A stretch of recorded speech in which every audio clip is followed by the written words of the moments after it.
Solve and graph this wacky inequality. This is going to be wacky. It's not going to be pleasant at all.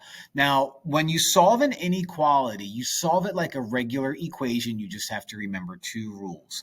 Rule number one, if you multiply or divide by a negative, you flip your inequality. Rule number two is if my variable for some reason ends up on the right side, you can flip everything to move it on the left side, flip everything. So I'm going to solve this like a regular old equation until I run into two of these issues. We'll see though. One of the issues I shouldn't run into based on the way I always solve these. On the left side of the inequality, I have distributed property and only distributed property, so let's do that. Negative 2 times 5 is negative 10. Negative 2 times positive 6 is negative 12. N comes along for the ride. Drop down the less than. 6 times 8 is 48.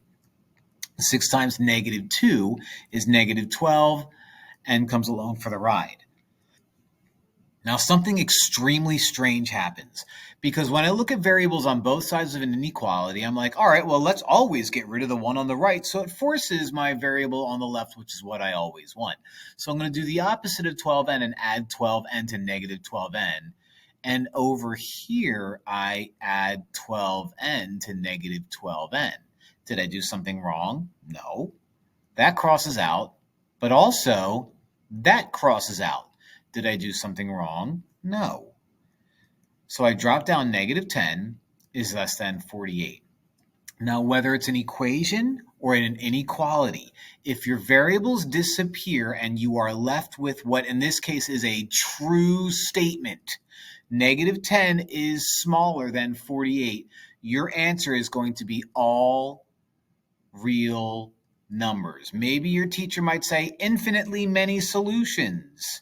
I know I do that in some of my classes. Infinite solutions. It all depends on how your teacher words it. Basically, every answer is correct. Every single one.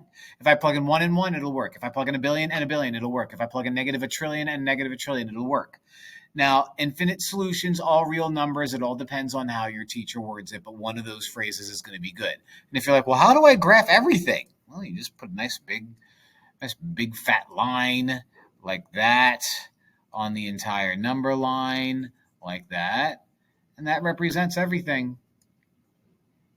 So, yeah, kind of a strange problem, but kind of easy when you think about it.